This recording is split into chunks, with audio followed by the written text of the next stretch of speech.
자, 그래서 우리가 이제 기본적인 연산을 했으면요, 이제부터는 좀 약간 논리적인 거를 좀 해봐야 됩니다. 조건문과 반복문이라는 건데요, 이 조건문과 반복문, 얘네는 앞에서 얘기했지만 우리가 앞으로 짜게 될 이 프로그램의 대부분이 조건문 아니면 반복문이에요.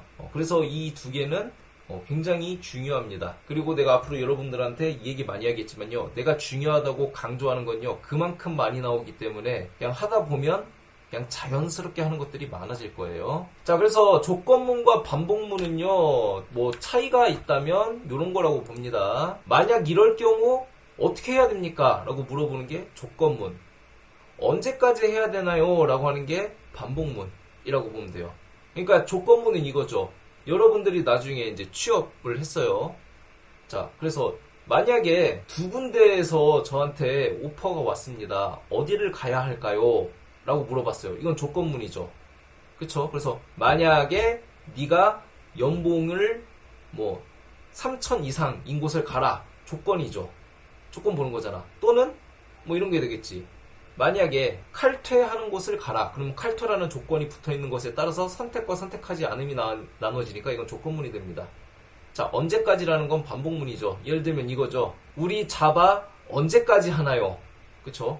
이 수업이라는 건 계속 반복이 되는 거죠. 9시에 시작해서 6시에 끝나고 이걸 언제까지? 이번 주까지? 아니면 뭐 예를 들면 5월 뭐 며칠까지 또는 6월 며칠까지 이렇게 특정하게 계속 반복되는데 언제까지 할 건지를 정하는 게 반복문입니다. 자, 여기서 반복문과 조건문이 뭔지를 한번 찾아볼게요. 자, 만약에 네가 온 시간이 9시 45분이면 운동장 10바퀴를 돌고 와라. 자, 이 경우에는 조건문일까요? 반복문일까요? 정확히 얘기하면 어디서부터 어디까지가 조건문이고 어디서부터 어디까지가 반복문이냐로 물어보는 게 맞겠죠. 만약 일부러 붙여놨어요. 조건이 들어가죠. 9시 45분. 이게 참이야 거짓이야 라고 나뉘는 거죠. 그러니까 이 부분은 뭐예요? 조건문이 되는 거죠. 자, 그리고 운동장을 몇 바퀴 돌고 와라? 10바퀴 돌고 와라. 이건 뭐예요? 10번을 반복하라는 거죠. 그러니까 이 뒤에는 반복문이 되는 거죠.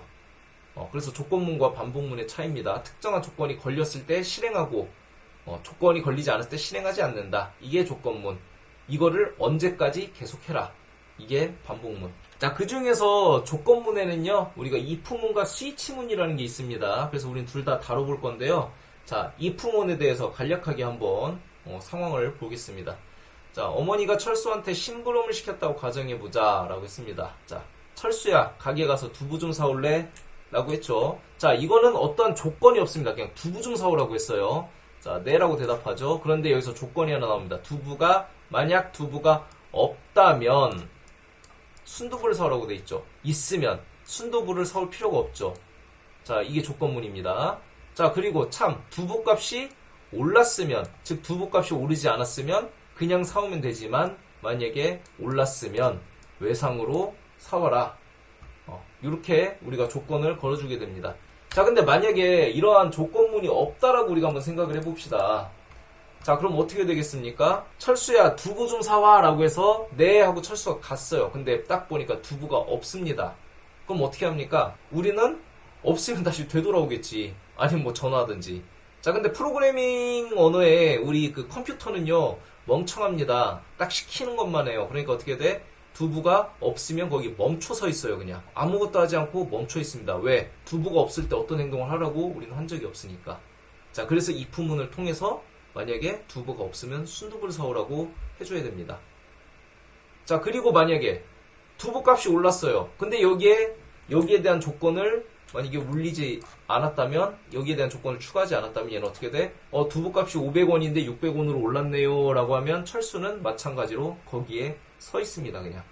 그렇기 때문에 우리는 프로그래밍을 할 때요, 항상 컴퓨터의 입장에서 좀 생각해 볼 필요가 있어요. 자, 이 경우를 벗어나면 얘를 어떻게 해야 되지? 만약에 이것도 아니고 이것도 아니면 어떻게 해야 되지? 이거를 여러분들이 항상 염두에 둬야 됩니다. 자, 그래서 여기 있는 내용들을 우리가 보통 이렇게 로직을 그리죠. 그래서 두부를 사러 갔을 때 두부가 있는가?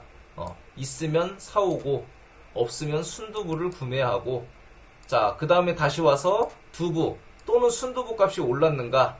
자, 올랐으면 외상구매, 아니면 그냥 구매.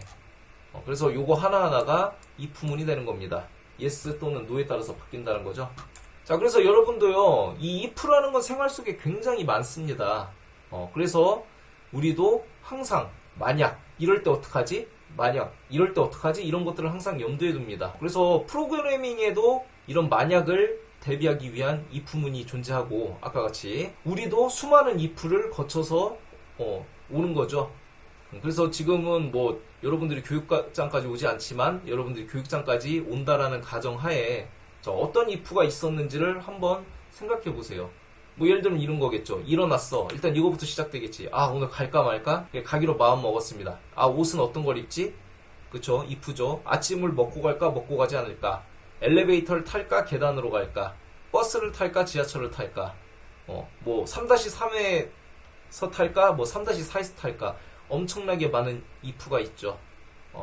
자, 그래서 그 if에 따라서 결과가 굉장히 달라지는 것들이 많아요. 그래서 프로그래밍도 마찬가지입니다. 특정한 상황에 어떻게 if를 걸어주냐에 따라서요, 프로그램의 내용이 확 달라져요. 그래서 아무튼 if는 이런 식으로 특정한 상황에 이런 걸 하라고 우리가 미리 선택지를 지어주는 게 if라고 생각하시면 되겠습니다.